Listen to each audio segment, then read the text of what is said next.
सीधा रुख कर रहे हैं केरल का। विधानसभा चुनाव में प्रचार प्रसार में सभी स्टार कैंपेनर्स लगे हुए हैं और यहां बीजेपी की तरफ से यूपी के मुख्यमंत्री योगी आदित्यनाथ केरल में।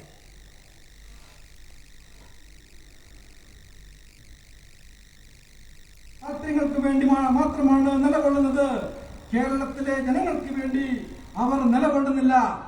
ഇതിന് ഒരു മോചനമുണ്ടാകാൻ വേണ്ടിയിട്ട്, കേരളത്തിലെ മുന്നോട്ട് നയിക്കുവാൻ വേണ്ടിയിട്ട്, കേരളത്തിലെ ജനങ്ങൾക്ക് ഒരു നല്ല ഒരു ഭാവി നൽകുവാൻ വേണ്ടിയിട്ട് ഭാരതീയ ജനതാ പാർട്ടിക്കും ദേശീയ ജനാധിപത്യ സഖ്യത്തിനും മാത്രമേ സാധിക്കൂ. അതുകൊണ്ട് ദേശീയ ജനാധിപത്യ സഖ്യത്തിനെയും ഭാരതീയ ജനതാ പാർട്ടിയെയും അധികാരത്തിൽ കൊണ്ടുവരണമെന്ന് ഞാൻ നിങ്ങളോട് അഭ്യർത്ഥിക്കുകയാണ്. मित्रों, सनातन आस्था की ये भूमि लगातार केरल के वासियों के साथ विश्वासघात की भूमि बनती जा रही है। कांग्रेस और मुस्लिम लीग का जो गठबंधन है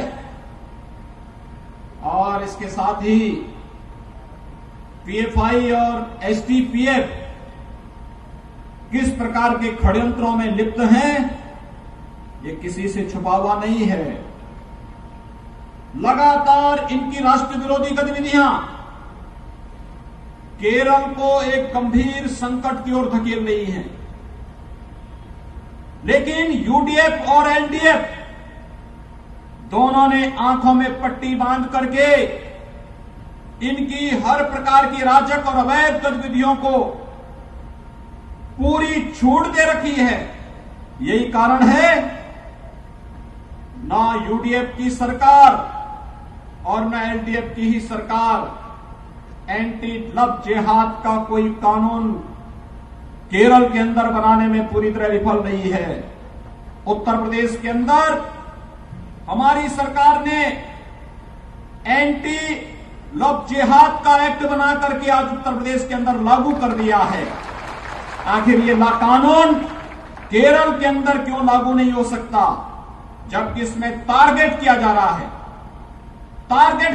है, इस सब के बावजूद 2009 में केरल हाई कोर्ट ने स्वयं भी लव जिहाद पर चिंता व्यक्त करते हुए केरल की तत्कालीन सरकार को इस बारे में निर्देशित किया था कि लव जिहाद के खिलाफ कोई प्रभावी कानून बनाए।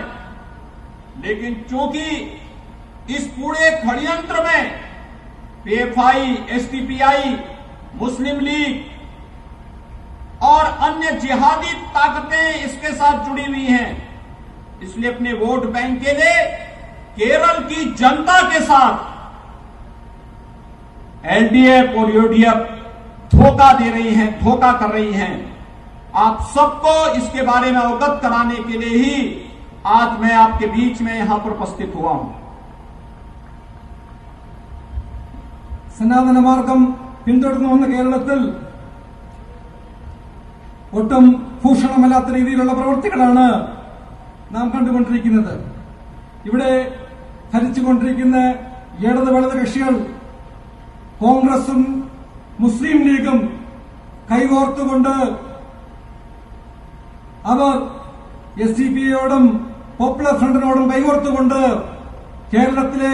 കേരളത്തിനെ ഒരു വല്ലാത്തൊരു മോശപ്പെട്ട അവസ്ഥയിലേക്ക് അവരെത്തിച്ചിരിക്കുകയാണ്. ഇത് ഒരു രഹസ്യമായ കാര്യമല്ല, പരസ്യമായ കാര്യമാണ്. എന്നാൽ ഇവിടെ അധികാരത്തിലിരിക്കുന്ന ഭരണകൂടത്തിന് ഇത് കണ്ടില്ല എന്ന് നടിച്ചുകൊണ്ട് അവർ സ്വയം അന്ധത നടിച്ചുകൊണ്ട് അവർ നടക്കുകയാണ്. ഇവിടെ ലവ് ജിഹാദിനെതിരായിട്ട് പ്രക്ഷോഭങ്ങൾ ഉണ്ടാകുമ്പോൾ, അതിനെതിരെ ചർച്ചകൾ നടക്കുമ്പോൾ കേരള ഹൈക്കോടതി വരെ 2009 ലവ് ജിഹാദിന്റെ വിഷയത്തിൽ സംസ്ഥാന സർക്കാരിന് നിർദ്ദേശം കൊടുക്കുകയും ഇതിനകത്തൊരു നടപടി ഉണ്ടാവണം, നിയമനിർമ്മാണം ഉണ്ടാവണം എന്നാവശ്യപ്പെട്ടിട്ട് പോലും കേരളം ഭരിച്ചുകൊണ്ടിരിക്കുന്ന അധികാരവർഗത്തിന് ഇതിനകത്തൊരു നിയമം നിർമ്മിക്കുവാൻ ഇന്നുവരെ സാധിച്ചിട്ടില്ല. ഉത്തർപ്രദേശിൽ ലവ് ജിഹാദിനെതിരായിട്ട് ഒരു നിയമം നിർമ്മിക്കുകയുണ്ടായി. എന്തുകൊണ്ടാണ് കേരളം ഭരിക്കുന്നവർക്ക് ഇങ്ങനെ ഒരു നിയമം കേരളത്തിൽ ഉണ്ടാക്കുവാൻ സാധിക്കാത്തത്? കോടതി പറഞ്ഞിട്ട് പോലും ഇതിനെതിരെ ഒരു ചെറുവിരൽ അനക്കുവാൻ കേരളത്തിലെ അധികാരവർഗം തയ്യാറായിട്ടില്ല.